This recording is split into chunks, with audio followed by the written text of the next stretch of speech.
Israel America ಮತ್ತು Iran ಯುದ್ಧ ಒಂದ್ ಕಡೆ ಮತ್ತೊಂದು ಕಡೆ ಭಾರತದಲ್ಲಿ ಗ್ಯಾಸ್ ಎಮರ್ಜೆನ್ಸಿ ಎಲ್ಪಿಜಿ ಕೊರತೆಯನ್ನ ನೀಗಿಸಲು ಕೇಂದ್ರದಿಂದ ತುರ್ತು ಕ್ರಮವನ್ನ ತೆಗೆದುಕೊಳ್ಳಲಾಗ್ತಾ ಇದೆ. ಯುದ್ಧದ ಎಫೆಕ್ಟ್ ದೇಶದಲ್ಲಿ ಗ್ಯಾಸ್ ಎಮರ್ಜೆನ್ಸಿ ಎಲ್ಪಿಜಿ ಕೊರತೆ ನೀಗಿಸಲು ಕೇಂದ್ರದಿಂದ ತುರ್ತು ಕ್ರಮ. ಗಲ್ಫ್ ಯುದ್ಧದಿಂದ ಇಂಧನ ಅನಿಲ ಪೂರೈಕೆಯಲ್ಲಿ ತೀವ್ರ ವ್ಯತ್ಯಯ. ಭಾರತದಲ್ಲಿಯೂ ಇದರ ಸೈಡ್ ಎಫೆಕ್ಟ್ ಶುರುವಾಗಿದೆ. ನಿನ್ನೆಯಿಂದ ಕಮರ್ಷಿಯಲ್ ಸಿಲಿಂಡರ್ ಪೂರೈಕೆ ಸ್ಥಗಿತ ಆಗಿದೆ.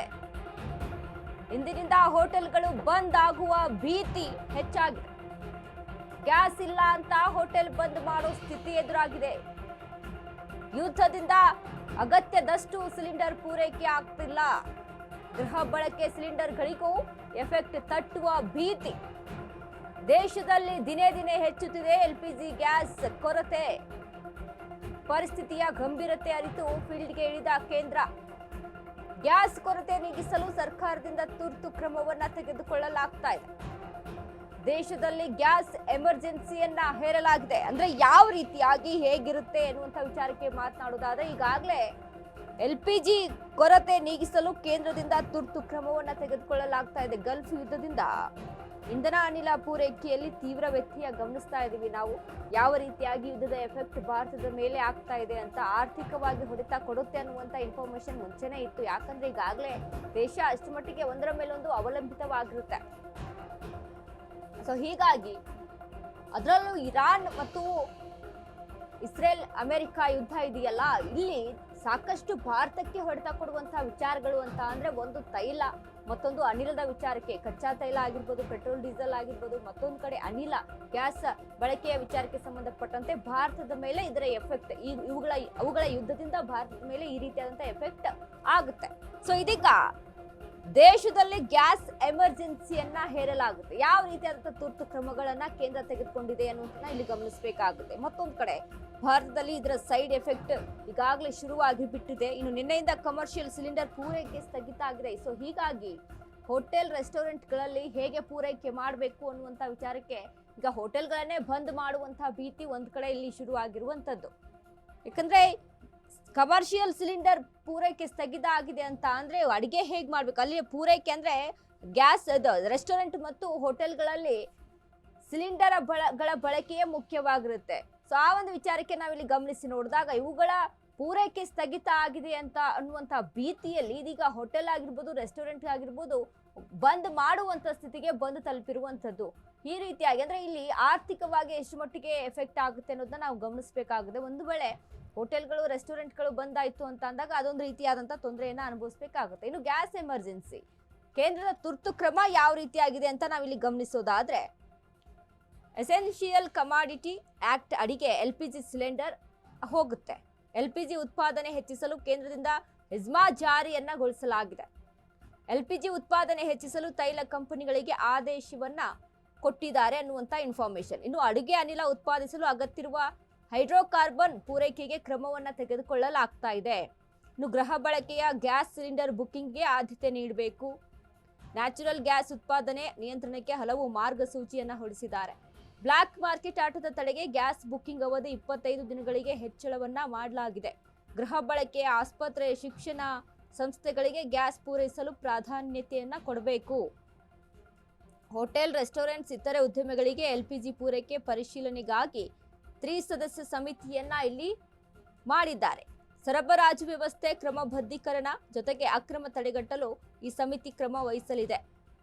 ನೋಡಿ, ಒಂದ್ ಕಡೆ ಹೋಟೆಲ್ ಮತ್ತು ರೆಸ್ಟೋರೆಂಟ್ಸ್, ಇತರೆ ಉದ್ಯಮಿಗಳಿಗೆ ಎಲ್ಪಿಜಿ ಪೂರೈಕೆ ಪರಿಶೀಲನೆಗಾಗಿ ತ್ರಿಸದಸ್ಯ ಸಮಿತಿಯನ್ನ ಅಲ್ಲಿ ನಿರ್ಮಾಣ ಮಾಡಿದೆ. ಈ ಸಮಿತಿ ಏನ್ ಮಾಡುತ್ತೆ ಅಂತ ಅಂದ್ರೆ, ಸರಬರಾಜು ವ್ಯವಸ್ಥೆ ಕ್ರಮಬದ್ಧೀಕರಣಕ್ಕೆ ಅಂದ್ರೆ ಕ್ರಮಬದ್ಧವಾಗಿದೆಯಾ, ಅಕ್ರಮವಾಗಿ ಅಂದ್ರೆ ಒಂದಿಷ್ಟು ಈಗ ಗ್ಯಾಸ್ ವಿಚಾರಕ್ಕೆ ಸಂಬಂಧಪಟ್ಟಂತೆ ಒಂದು 500 ರೂಪಾಯಿ ಎಕ್ಸ್ಟ್ರಾ ಕೊಟ್ಬಿಡ್ತೀನಿ ಅಂತ ಅಂದ್ರೆ ಬೇರೆ ಕಡೆ ಪೂರೈಕೆ ಆಗ್ತಾ ಇರುತ್ತೆ ಅನಧಿಕೃತವಾಗಿ. ಸೊ ಅದನ್ನೆಲ್ಲ ಅಲ್ಲಿ ಆಗ್ತಾ ಇದೆಯಾ, ಕ್ರಮಬದ್ಧವಾಗಿದೆಯಾ, ಸರಬರಾಜು ವ್ಯವಸ್ಥೆ ಯಾವ ರೀತಿಯಾಗಿದೆ, ಇದನ್ನೆಲ್ಲವನ್ನು ಕೂಡ ಅಕ್ರಮವನ್ನ ತಡೆಗಟ್ಟೋಕೆ ಇದೀಗ ಸಮಿತಿಯ ಕ್ರಮ ಅಲ್ಲಿ ವಹಿಸುತ್ತೆ. ಇದರಿಂದ ಅಂದ್ರೆ ಅಧಿಕೃತವಾಗಿರುವಂತದ್ದು ವಿಚಾರಕ್ಕೆ ಅಲ್ಲಿ ಪೂರೈಕೆ ಆಗೋದ್ರಿಂದ ಹೋಟೆಲ್ ಆಗಿರ್ಬೋದು, ರೆಸ್ಟೋರೆಂಟ್ ಆಗಿರ್ಬೋದು, ಅಲ್ಲಿ ಒಂದ್ ರೀತಿಯಾಗಿ ಹೆಲ್ಪ್ ಆಗುತ್ತೆ ಈ ಒಂದು ತುರ್ತು ಪರಿಸ್ಥಿತಿಯಲ್ಲಿ ಅನ್ನುವಂಥದ್ದು. ಇನ್ನು ನೋಡಿ, ಎಸೆನ್ಷಿಯಲ್ ಕಮಾಡಿಟಿ ಆಕ್ಟ್ ಅಡಿಗೆ ಎಲ್ಪಿಜಿ ಸಿಲಿಂಡರ್ ಹೋಗುತ್ತೆ. ಅಂದ್ರೆ ಈ ಒಂದು ಎಸೆನ್ಷಿಯಲ್ ಕಮಾಡಿಟಿ ಆಕ್ಟ್ ಅಡಿ ಒಳಗಡೆ ಎಲ್ಪಿಜಿ ಸಿಲಿಂಡರ್ ವ್ಯವಸ್ಥೆಯ ಕ್ರಮಗಳು ಇರುವಂಥದ್ದು. LPG ಉತ್ಪಾದನೆಯನ್ನ ಹೆಚ್ಚಿಸೋಕೆ ಕೇಂದ್ರದಿಂದ ಎಸ್ಮಾ ಅನ್ನ ಜಾರಿ ಮಾಡಿದ್ದಾರೆ. ಸೊ ಇದು ಕೇಂದ್ರದಿಂದ ತುರ್ತು ಕ್ರಮವನ್ನ ಇಲ್ಲಿ ತೆಗೆದುಕೊಳ್ಬೇಕಾಗುತ್ತೆ.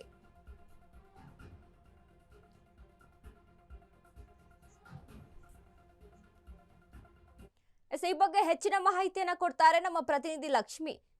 ಲಕ್ಷ್ಮಿ, ಈಗಾಗಲೇ ನೋಡಿ ಯುದ್ಧದ ಎಫೆಕ್ಟ್ ಭಾರತದ ಮೇಲೆ ಯಾವ ರೀತಿಯಾಗಿ ಇಲ್ಲಿ ಬೀಳ್ತಾ ಇದೆ ಅಂತ ಅಂದ್ರೆ, ಈಗ ಗ್ಯಾಸ್ ವಿಚಾರಕ್ಕೆ ನಾವು ಮಾತನಾಡೋದಾದ್ರೆ ಅನಿಲ ಪೂರೈಕೆಯಲ್ಲಿ ವ್ಯತ್ಯಾಸ ಆಗ್ತಾ ಇದೆ. ಅನಿಲ ಪೂರೈಕೆಯ ಕ್ರಮ ಅಲ್ಲಿ ವ್ಯತ್ಯಾಸದಿಂದಾಗಿ ಹೋಟೆಲ್ಗಳು, ರೆಸ್ಟೋರೆಂಟ್ಗಳು ಬಂದ್ ಆಗುವಂತ ಭೀತಿ ಮತ್ತೊಂದು ಕಡೆ. ಬಟ್ ಇದೀಗ ಕೇಂದ್ರ ತುರ್ತು ಎಮರ್ಜೆನ್ಸಿಯನ್ನ ಅಲ್ಲಿ ಹೇರಿರುವಂತದ್ದು. ಇದರ ಕುರಿತಾಗಿ ಏನೆಲ್ಲ ಇನ್ಫಾರ್ಮೇಶನ್ ಇದೆ Lakshmi?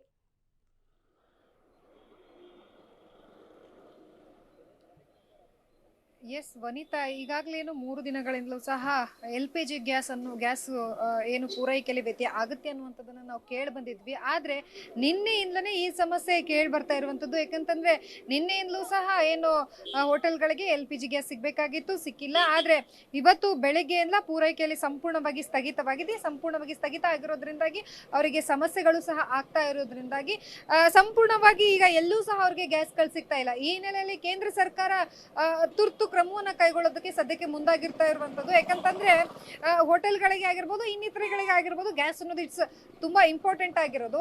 So essential commodity act ನ ಅಡಿಯಲ್ಲಿ ಏನು ಎಸ್ಮಾ ಅನ್ನ ಜಾರಿ ಮಾಡಿದೆ. ಎಸ್ಮಾ ಜಾರಿ ಮಾಡಿ ಒಂದಷ್ಟು ರೂಲ್ಸ್ ಗಳನ್ನ ತಗೊಂಡ್ ಬಂದಿದ್ದಾರೆ.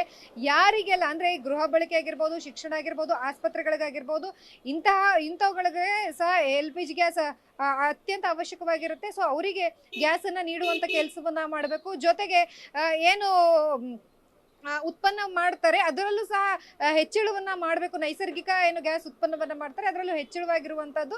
ಸೊ ಅದಕ್ಕೆ ಹೆಚ್ಚಿನ ಪ್ರಯಾರಿಟಿಯನ್ನ ಕೊಡಬೇಕು ಅಂತ ಹೇಳಿ 3 ಸದಸ್ಯರ ಒಂದು ಸಮಿತಿಯನ್ನ ಸಹ ಏನು ನೇಮಕ ಮಾಡಿದ್ದಾರೆ. ಈ ಸಮಿತಿ ಏನಂತಂದ್ರೆ ಹೋಟೆಲ್ಗಳಿಗೆ 25 ದಿನಗಳವರೆಗೂ ಸಹ ಅವರಿಗೆ ಒಂದು ಡೆಡ್ ಲೈನ್ ಅನ್ನ ಕೊಟ್ಟಿದ್ದಾರೆ. ಅಂದ್ರೆ 25 ದಿನಗಳ ಬಳಿಕ ಕೊಡಬೇಕು. ಈಗ ಮೊದಲಿಗೆ ಈ ಅಂದ್ರೆ ಗೃಹ ಬಳಕೆಗಾಗಿರ್ಬೋದು, ಆಸ್ಪತ್ರೆಗಾಗಿರ್ಬೋದು, ಶಿಕ್ಷಣಕ್ಕಾಗಿರ್ಬೋದು, ಸೊ ಇಂತಹ ಕಡೆಗಳಿಗೆಲ್ಲ ಗ್ಯಾಸ್ಗಳನ್ನ ಪೂರೈಕೆಯನ್ನ ನೀವು ನೀಡಬೇಕು ಸದ್ಯಕ್ಕೆ. ಜೊತೆಗೆ ಅಂದ್ರೆ ತುರ್ತು ಈಗ ಬುಕಿಂಗ್ ಗಳು ಯಾರೆಲ್ಲ ಮಾಡ್ತಾರೆ ಇದನ್ನ ನೀಡಬೇಕು ಅನ್ನುವಂಥದ್ದನ್ನ ಕೇಂದ್ರ ಸರ್ಕಾರ ಹೇಳಿರುವಂತದ್ದು. ಜೊತೆಗೆ ಒಂದಷ್ಟು ಸಮಿತಿಯನ್ನ ಸಹ ಮಾಡಿ ಎಲ್ಲದರ ಮೇಲೆ ಈ ವಿಚಾರವಾಗಿ ಏನು ಅನಿಲದ ವಿಚಾರವಾಗಿ ಸೊ ನೇಮಕ ಮಾಡಿರುವಂತದ್ದು. ಕೇಂದ್ರ ಸರ್ಕಾರ ಸದ್ಯಕ್ಕೆ ಕ್ರಮವನ್ನು ಕೈಗೊಳ್ಳೋದಕ್ಕೆ ಮುಂದಾಗಿರುವಂತದ್ದು. ಥ್ಯಾಂಕ್ ಯು ಲಕ್ಷ್ಮಿ, ನಿಮ್ಮೆಲ್ಲ ಮಾಹಿತಿಗೆ. ಈಗಾಗಲೇ ಗಮನಿಸ್ತಾ ಇದ್ದೀವಿ ಗ್ಯಾಸ್ ಎಮರ್ಜೆನ್ಸಿಯನ್ನ ಕೇಂದ್ರ ಇದೀಗ ಆದೇಶವನ್ನ ಹೊರಡಿಸಿರುವಂತದ್ದು. ಅಂದ್ರೆ ಇಲ್ಲಿ ಎಮರ್ಜೆನ್ಸಿ ಪೂರೈಕೆ ಯಾವುದಕ್ಕೆ ಬೇಕಾಗುತ್ತೆ, ಆಸ್ಪತ್ರೆಗಳಿಗೆ ಆಗಿರ್ಬೋದು, ಇನ್ನು ಶಿಕ್ಷಣ ಆಗಿರ್ಬೋದು, ಗೃಹ ಬಳಕೆಗೆ ಆಗಿರ್ಬೋದು, ಇಲ್ಲಿ ಎಲ್ಲ ನಾವು ಗಮನಿಸಿದಾಗ ಇಲ್ಲಿ ತುರ್ತು ಪರಿಸ್ಥಿತಿಗೆ ಬೇಕೇ ಬೇಕಾಗಿರುತ್ತೆ. ಅಂಥದ್ರಲ್ಲಿ ಹೆಚ್ಚಿನ ಗಮನವನ್ನ ಇಲ್ಲಿ ವಹಿಸಬೇಕು ಅನ್ನುವಂಥದ್ದು ಇದೀಗ ಕೇಂದ್ರದ